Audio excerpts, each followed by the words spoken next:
Game developers who have worked on terrible games, when and why did you realize the game was going to flop? I have a friend who worked on Hannah Montana, the movie, the game. He said that they got rejected by first party because the game wasn't long enough, so they disabled the ability to run. Then they passed. This is the equivalent of doubling the spacing on an essay to meet the page requirement. My first job in the industry was as a contractor on Richard Garriott's MMO, Tabula Rasa, for NCSoft. I was so swept up in the magic of game development that when people told me it's rough now but it'll turn a corner, I totally believed them. Then we had a company meeting where a very nervous looking man in a tie said Best Buy agreed to buy 50,000 copies. So we got that going for us. And in my head it clicked. We were selling a flop. And everyone knew it but me. The servers closed soon after launch and the studio was shut down. The Korean owners of the company forged a letter of resignation from Richard while he was in outer space to avoid paying him for the game, but he fought it in court and won. The Korean owners of the company forged a letter of resignation from Richard while he was in outer space to avoid paying him for the game, but he fought it in court and won. This is the icing on the cake. Worked on Power Gig, Rise of the Six String. Game was a good lesson in how to ruin a small studio as the owner was a total shat, but the moment I think it really set in about the project was when they decided on the name. They called this big meeting and had this cardboard cutout that they kept hidden. A shat gives this speech about the project and then they unveil the name. Whole room is just dead silent until someone broke the silence with what were the other choices. Looking back, there were so many other incidents that sort of pointed towards flop, but it wasn't until the name unveiling that it really set in for me. Our team was brought in to work on what was, at the time, a moderate profile X360 PS3 PC game. It was a doable, but tough project, and our team was super excited about it. The timeline was aggressive and the underlying tech a bit problematic, but we pushed forward in good spirits, as this was our chance to finally shine. Months roll by and E3 comes along. We find out that we're going to have a major flaw showing. At first, we start prepping a demo using in-progress maps and content, but that's not flashy enough. So we're ordered to make a pure marketing demo, dripping with typical E3 scripted awesomeness. We push hard, hit some snags, but get help, and it gets done. The hype is real, holy crap. Too much hype. Our modest project suddenly draws the attention of stakeholders who were previously ignoring it for their other pet projects. They want to throw more money and time at the project, which would push our game into possible blockbuster status. We are still super pumped at this point, but there's a catch. What was once a tight dev pipeline with only a few key stakeholders turns into a circus of directors and owners, each trying to make the game into their own vision. Stakeholders argue different designs approaches in front of staff, only to fail to reach any consensus, and end meetings with no clear direction. Nobody is given clear authority to actually do anything, and so everything is called into question. Narratives are rewritten. Framework budgets blown. Content is cut at the whim of detached stakeholders who never even talk to the dev team directly or even try to play the game. The stakeholders always promise more time, money with their tumultuous change requests, but the developers slowly, quietly, lose trust in them. After 18+ months of development, the project has turned into a sad joke. Little shippable content has been finished, and nobody has any faith that the stakeholders will let anything be finished anyway. Stakeholders notice that quality is dropping, because very few developers can take their work seriously anymore, and things get ugly. The project gets shuffled around to different staff, each basically repeating the cycle of the failed team before them. The project would struggle on for many more months before finally being released to predictably bad reviews and modest sales, only the result of strong marketing efforts. My heart goes out to all the developers that had to finish that awful game. Everyone who worked on it wanted it to be good, and everyone who wasn't on the final ship team felt super sorry for those that had to get that game out the door. Ineffective leadership rarely kills a game with a single bad decision, but rather through the sheer volume of their inept decisions over time. The company was founded by a guy, Dave, who had just got his inheritance. He really had no work experience or games experience. I expected us to take it slow. Instead, he started writing checks, got an office, furniture and employees. Dave just thought that if you put people together with skills a game comes out. He gave himself all the leadership titles from president to designer, and then he checked out to play games all day. Some days he had us all take the day off to play whatever game he was into. Sometimes he took us to Dave and Buster's for food and games and team building. He would not guide any decision making at all. He would not iron out development at all. He would answer important detailed questions with yes or no and turn right back to his game. There was animosity and fights in the company. At the third restart of the game with a different game engine I took off. The guy blew at least $6 million in 2 years as far as we can guess. He never had a playable demo. He eventually had to get a job and the rest of us moved on.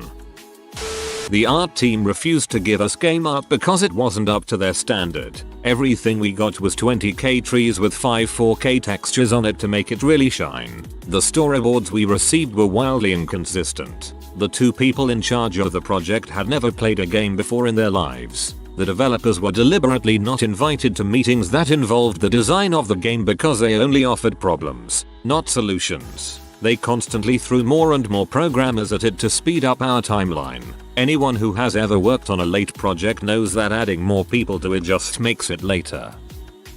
Not sure if this counts since I didn't make it past the initial meeting, but I was part of a group who wanted to get together to make a game. I'm not new to this and know most of them fail and always take them with a grain of salt. But this one failed spectacularly. The initial meeting took place online and within minutes I knew this was a failure, but decided to stay for the train wreck. There was no game idea. I repeat, there was no game idea. Instead of coming up with a game idea, everyone started talking about how much money they were going to make and what they were going to buy with their money. Instead of discussing a prototype, they went straight to talking about taking out loans for expensive software like Maya, Unity, Photoshop. This was long before Creative Cloud, special computers, etc. One guy was going to call his bank the next day to take out a loan. They started talking investors and a company name, and one guy was registering a website for the company as they were speaking. Then comes the fun part, the work breakdown. I specifically stated I would lend some 3D assets if they told me exactly what they wanted.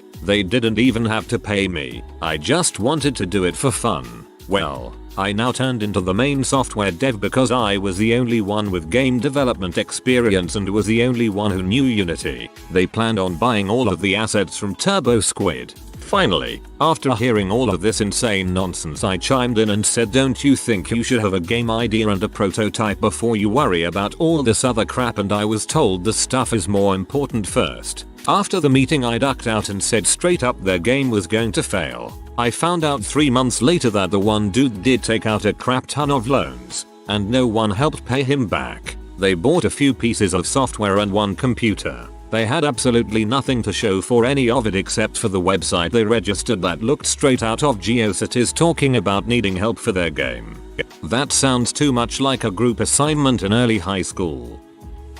I had a feeling it would flop a couple of days before we announced the title. I knew it would flop within hours of getting my hands on the code. The team working on the content and gameplay chose to use an engine that was overkill for this game, and it was also an engine none of them had ever used. Made this account just to answer this. I worked on a Zelda CDI game way back when. Some of us just knew it was doomed, but not right away. I say not right away because at the time we were all blinded by the fact that we were holy crap working on a Zelda game. The scope became too big for the size of the team. The machine's capabilities were limited and showed its limitation time and time again during development. Art, audio and other assets had to be scaled back late in the process. You certainly couldn't put fault on the dev team. They made that machine do things you didn't think it was capable of doing. There was a ton of talent on the entire dev and creative team. Their hands were severely tied by management. So, when did we really know it would flop? When everyone was laid off long before the game was done. The final version that I saw years later is a skeleton of what the game was like when it started. Worked on the Terminator Salvation game. Felt like a flop about halfway through. Every bug and issue I reported to other departments during development came back with the same reply. It's by design. Unless it crashed or soft locked the game. That was the standard answer. Our team was singing that One Republic song with changed lyrics a lot during those months before release. I think we even changed the verses as well. Good times. It's too late. It's by design. I think Terminator games are cursed. I remember renting a Terminator game on PS2 when I was about 12 and it being so bad that I stopped playing after 30 minutes and forgot to take it back to Blockbuster, getting a fine. I had no taste then, could play anything for hours on end, especially rentals to get the most of them, yet somehow that Terminator game was bad enough to transcend that. Where do I begin? Manager had no idea how to make a game, but his ego was huge. He proclaimed himself to be a game genius. The only games he ever played were the one everybody has played, like a Zelda game or Mario Kart. Lead developer was a casual gamer, Candy Crush style, but he said he was a real gamer. We knew it was going to die when he gave our other developer a plain platform and told him make it interesting. Also, our intern developer made a perfect eye for various enemies, just to be destroyed by the lead because he couldn't understand it. Also, he was proud that he had developed various mobile games when all he had done was another game's clone. No storyboard was made, no level plan, just making on the road. We had 4 awesome artists and animators, but not much could be done without a story or gameplay. Even a really good marketing guy who managed to make it to write an article about the project. The ones with the least experience in games said that this game is going to be at the level of Binding of Isaac. This was being said as they had planned 5 hours of gameplay with no replay value, not even collectibles for the sake of passing time. They decided we were going to open a Kickstarter. Everything was fine until our dear game genius and now businessman decided to open it for double that we,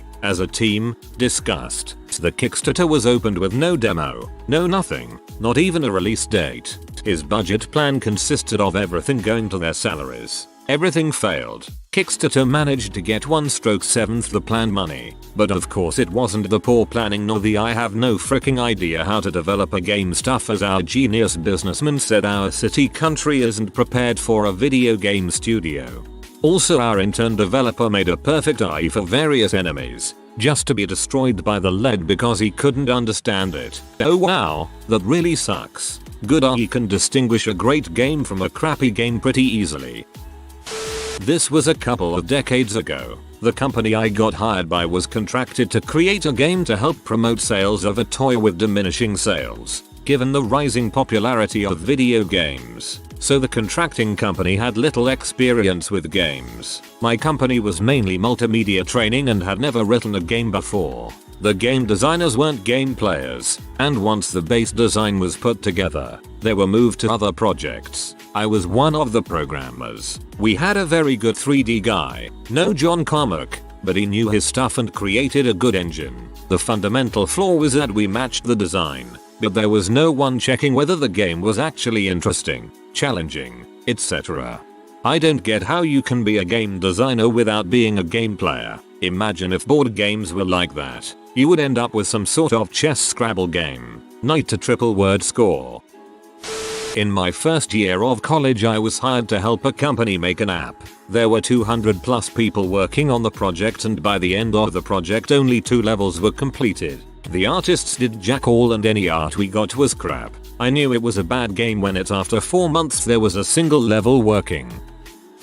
QA here. As soon as our game got reimagined a 3rd time, the best mechanics scrapped, and the level designs fully imagined by that level's designer instead of considering the project as a whole. Believe it or not, this sounds crappy, but some great games like Half-Life 1 and 2, and Overwatch, have gone through total scrapping and redesigning. They're lucky in that they had the budget to carefully put things back together though. I have worked on a few games now that went through development heck. The first game I was hired on to sounded really fun, but it just never got off the ground in the 8-month cycle. They wanted it to be a puzzle-based game that was split up into 5 levels with 10 sub-levels each. They expected a level to be completed every sprint. By the end of the 8 months there were only about 8 sub-levels completed and none of them were put together properly. The game was supposed to be non-linear, more than one way to complete a puzzle, but all of the levels were linear and every idea I gave to make it non-linear was shot down. The art director for the game was an butthole. He threw out all of the art for the game 3 times because they didn't live up to his standards. So to break it down, designers wouldn't design levels, left it to the programmers. Artists wouldn't do work, programmers. Half the team did work, the other did nothing.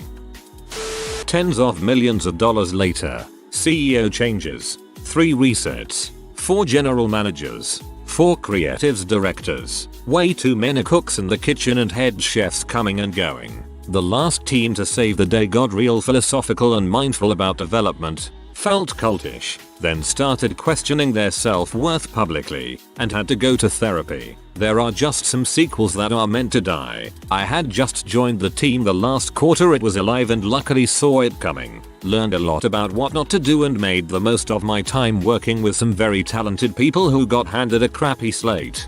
Then started questioning their self-worth publicly, and had to go to therapy. When you know your game is really bad. Pretty much immediately, I made an iPhone game that was, I would say, ambitious. We had about 8 people working on it, and I did the graphics, and then everyone but me and another guy quit. We kept boiling it down until it was unrecognizable. We sold it for $1, and I believe the only copies we sold were to family members and friends, some of whom I reimbursed. There was like one legit review on the App Store. That was a whole paragraph of what the fricks. Sad thing is I worked very hard on the graphics and didn't get paid anything. The only silver lining is that your best graphical assets can be added to your portfolio. During my junior high school year I joined the Tsar Club. Every year the club goes to a state college to present their projects that they've done over the school year, which were mostly robotic related. But when I heard that there was game development as a category I was excited and joined my school's team. Bad idea. Our school does not have a programming class. Despite being part of the Tsar, I was grouped with freshmen who really loved to talk about games and spread ideas about their ideal game. They were pretty thrilled, but not until we actually went to development. I don't remember, but they never demonstrated their programming skills, just really appreciated gaming. I said to them that I had some prior level design experience using Source Engine, the engine Valve uses for Half-Life 2, Portal, Left 4 Dead, and so on. When the deadline was approaching it was a disaster. We decided to use Unity as our ideal engine, but no one in the group demonstrated that they've used it at all. I only managed to make a small kitchen area with a table in the middle, but that was it. I tried to understand the scripting language, but it was going to take a while understanding the language since I had absolutely no scripting experience. So with a few days left, we decided to switch to another engine, UE3. Worst decision ever. It was so intensive on my laptop, causing crashes due to overheating. All of the work and concepts, though little, were depending on me, and with schoolwork in the way I didn't focus on the game at all. With a few hours left before the deadline, I plopped free 3D assets on a blank slate filled with grass and trees. Then I made a small lake with a mountainous area around it, which were a tall variety of rocks copied and overlapping each other. That's it. No programming, no title screen, nothing special. We didn't participate in the game showcase. However, at the game presentations, I was relieved that almost everyone else's games were incomplete with no goal or bite-sized RPG Maker games. There were a few games with some playability, such as a 3D ball puzzle game and a top-down space shooter about human health and viruses. After examining all of these games, something occurred to me. High schoolers don't have much expertise in game design. It's mostly about testing the waters for those interested in it. For me, I have yet to venture into game development yet again due to this experience. I just don't have the motivation to make a product. The only game I have released to the public was for a game jam. I made it in 4 days by myself, except for the music and a random hash generator. The release was buggy and laggy. I didn't market it at all, not even on social media, which made it hard for my game to be noticed in a pool of 60+ entries. In the end, it got less than 100 plays, a rating barely over 2 stars and no awards in the jam. After the jam was over, I removed bugs in an update, but it was no use. Nobody bothered to play. When the first reviews came out, we had a great time making the game.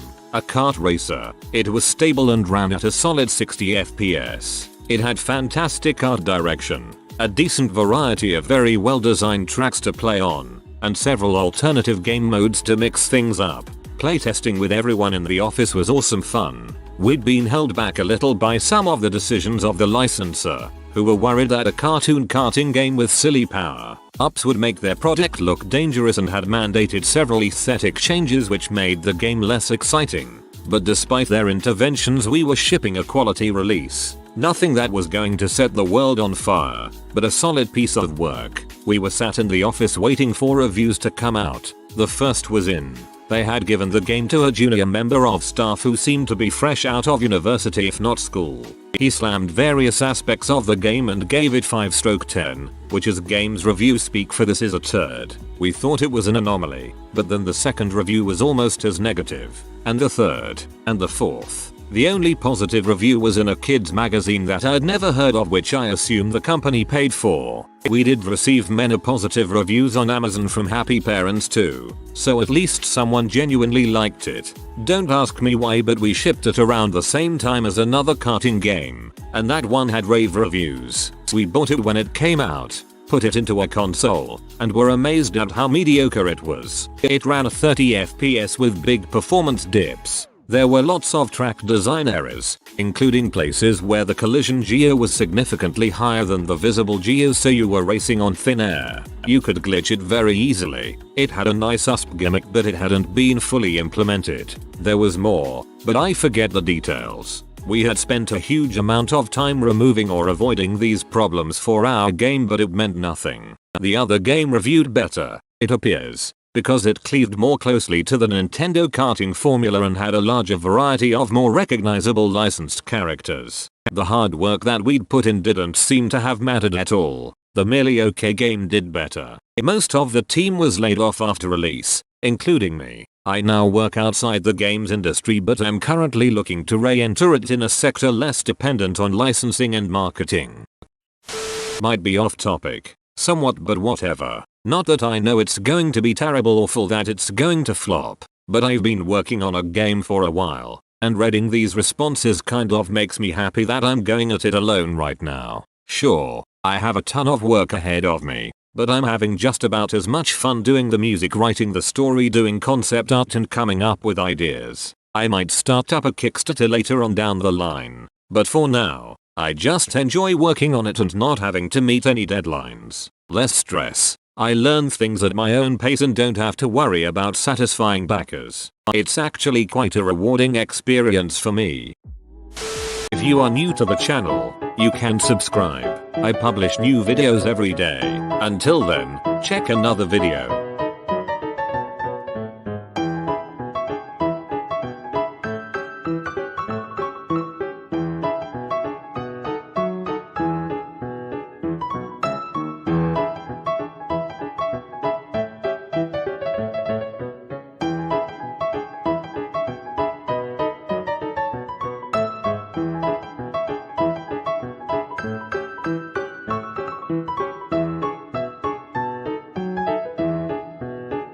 Bye for now.